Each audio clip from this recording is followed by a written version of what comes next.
2014 में मोदी जी के शपथ ग्रहण के बाद देश बहुत ज्यादा स्पीड से चेंज हुआ है। काफी लोगों का कहना है कि बीजेपी सरकार इलेक्शन सिर्फ दंगों की वजह से जीती है। डेवलपमेंट तो पहले भी हो ही रहा था। आज इंटरनेट पेनिट्रेशन की वजह से देश के हर कोने में हाई स्पीड इंटरनेट अवेलेबल है और हाई स्पीड इंटरनेट से ही फैलते हैं हाई स्पीड राइट्स। पर क्या सच में बीजेपी आने के बाद इंडिया में राइट्स बढ़ गए हैं? और क्या कम्युनल पोलराइजेशन ही बीजेपी की जीत का सीक्रेट है? इस वीडियो में हम ये भी बात करने वाले हैं कि इन दंगों को कम करने के लिए बीजेपी गवर्नमेंट ने क्या कदम उठाए हैं, उनका क्या इम्पैक्ट हुआ है और हमारे देश में राइट्स एक्चुअली कम हुए हैं या नहीं। आज की इस वीडियो में हम यही सब डिटेल में एनालाइज करेंगे। चल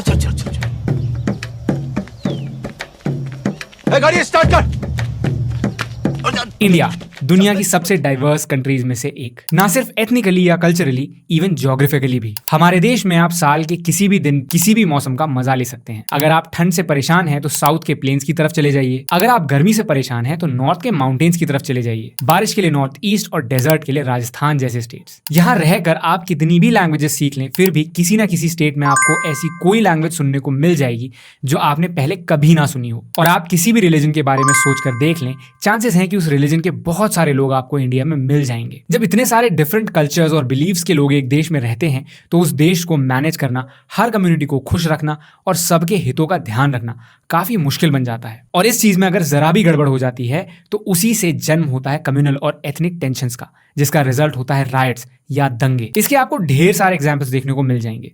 1984 में एंटी सिख राइट्स, 1992 में बाबरी मस्जिद डेमोलिशन राइट्स, 2002 में गुजरात के दंगे, 2006 में वडोदरा में दंगे, 2008 में उड़ीसा, 2012 के असम राइट्स, 2019-20 में दिल्ली के दंगे और इसका लेटेस्ट एग्जाम्पल है 2023 के मणिपुर दंगे। ऐसे ही अनेकों राइट्स के ढेर सारे किस्से आपको देखने को मिल जाएंगे जिनमें काफी लोगों की जान गई है, प्रॉपर्टी का नुकसान हुआ है और दो कम्युनिटीज के बीच टेंशंस और ज्यादा सिवियर हुई हैं। Nalhar Shiv Temple witnessed quite a riot frenzy as per the FIR. The clashes occurred following a small dispute, a very minor dispute. Correspondent Ashutosh Mishra is just at the very epicenter of fresh clashes that has erupted in Manipur.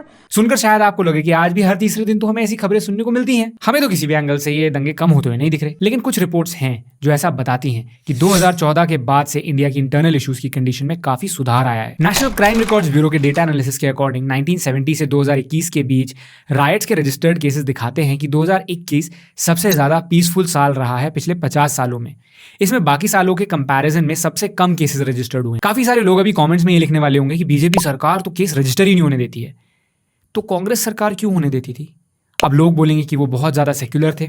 हम यहाँ सिर्फ national crime record bureau के data को ही analyse करेंगे। Economic advisory council की एक member professor शामिका Ravi ने एक ग्राफ भी ट्वीट किया था जिसमें साफ साफ दिख रहा था कि 2014 के बाद से, यानी कि जब से बीजेपी गवर्नमेंट पावर में आई है, तब से ये रेंज कंटिन्यूसली डिक्लाइन पर है। इस डेटा में दोस्तों आप एक और बात देख सकते हैं।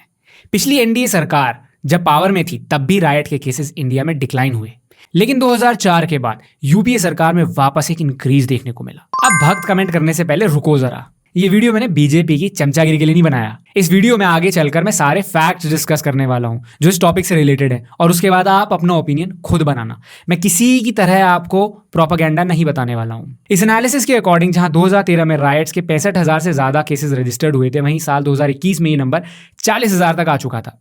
हालांकि in this day and age ये भी काफी बड़ा नंबर है। आइडियली तो राइट के केसेस को एग्जिस्ट ही नहीं करना चाहिए, लेकिन अगर हम इसी पेस से कम करते रहे तो वो दिन भी जल्द ही आ सकता है। आइए एक एक करके नजर डालते हैं कि गवर्नमेंट ने क्या क्या स्टेप्स उठाए हैं ये हासिल करने के लिए। सबसे पहला कदम जो सरकार ने उठाया वो है हेट स्पीच पर कंट्रोल करना। हेट स्पीच और इंसाइटमेंट दंगे भड़काने में बहुत कारगर है। गवर्नमेंट ने इस चीज को रिकॉग्नाइज किया और इन सब पर रोक लगाने के लिए सरकार ने कुछ लीगल मेजर्स इंट्रोड्यूस किए, जैसे कि हेट स्पीच की क्लियर और प्रिसाइज डेफिनेशन दी। लीगल रिफॉर्म्स लाए गए ताकि जो लोग हेट स्पीच या भड़काऊ भाषण दें उन पर स्ट्रिक्ट पेनल्टीज इंपोज की जाएंगी, विच इंक्लूड्स फाइन, इम्प्रिजनमेंट या दोनों। नंबर 2 पर है कम्युनल वायलेंस से रिलेटेड लॉज में अमेंडमेंट करना। कम्युनल वायलेंस से फाइट करने के लिए गवर्नमेंट ने एग्जिस्टिंग लॉज में कुछ रिविजन्स किए ताकि ऐसे इंसिडेंट्स को इफेक्टिवली एड्रेस किया जा सके। इसके लिए गवर्नमेंट ने कुछ स्टेप्स लिए, जैसे कि कम्युनल वायलेंस की एक एक्यूरेट डेफिनेशन दी ताकि लोग समझ पाएं कि कम्युनल वायलेंस या सांप्रदायिक हिंसा है क्या और इनसे देश को कितना नुकसान होता है। जो लोग वायलेंस में एनी हाउ रिलेटेड हैं उन पर भी लीगल एक्शंस लेना शुरू किया गया ताकि कोई ऐसे इंसिडेंट्स को फैसिलिटेट ना करे। हेफ्टी पेनल्टीज इंपोज की गई ताकि और कोई ऐसा कुछ करता है तो उसे पनिशमेंट दी जाए, जिसकी वजह से लोग ऐसी एक्टिविटीज में पार्ट लेने से डिस्करेज हों। विक्टिम्स और विटनेस की प्रोटेक्शन का प्रोविजन लाया गया ताकि लोग बिना डरे टेस्टिफाई करने के लिए आगे आ सकें। अगला मेजर स्टेप जो गवर्नमेंट ने लिया है वो है लॉ एनफोर्समेंट एजेंसीज को स्पेशल ट्रेनिंग देना ऐसी सिचुएशन से डील करने के लिए। दंगों के नेचर को गवर्नमेंट ने प्रॉपर्ली एनालाइज किया एंड फाउंड आउट कि इनको कर्ब करने के लिए स्पेशलाइज्ड अप्रोच की ज़रूरत है और इसलिए लॉ एनफोर्समेंट एजेंसीज को स्पेशल ट्रेनिंग दी गई ताकि वो वॉलेटाइल सिचुएशंस को इफेक्टिवली मैनेज कर सकें। उन्हें कन्फ्लिक्ट रेजोल्यूशन टेक्निक सिखाई गई ताकि वो डिस्प्यूट्स और टेंशंस को एस्केलेट होने से पहले ही खत्म कर सकें। कल्चरल सेंसिटिविटी ट्रेनिंग दी गई ताकि वो अलग अलग कम्युनिटीज़ के साथ अच्छे से कम्युनिकेट कर पाएं और उन्हें समझ पाएं ताकि वो मिसअंडरस्टैंडिंग की वजह से सिचुएशंस बिगड़ती थी वैसा ना हो। डी एस्केलेशन स्ट्रैटेजीज ऑफिसर्स को सिखाया गया कैसे वो कन्फ्रंटेशन की इंटेंसिटी को कम कर सकते हैं और सिचुएशन को काम डाउन करना through communication and other techniques. अगला मेजर स्टेप है कम्युनिटी लीडर्स के साथ कोलैबोरेशन। लोकल नेता, रिलीजियस फिगर्स और इन्फ्लुएंसर्स सोसाइटी में एक इंपॉर्टेंट रोल प्ले करते हैं। कुछ लोग जो सरकार की बातों को इग्नोर कर देते हैं वो इन्हीं लीडर्स की बात सुनते हैं। इसी चीज को बीजेपी गवर्नमेंट ने एक्नॉलेज किया and it started collaborating with these figures, जो राइट्स कम करने में काफी मददगार भी साबित हुआ।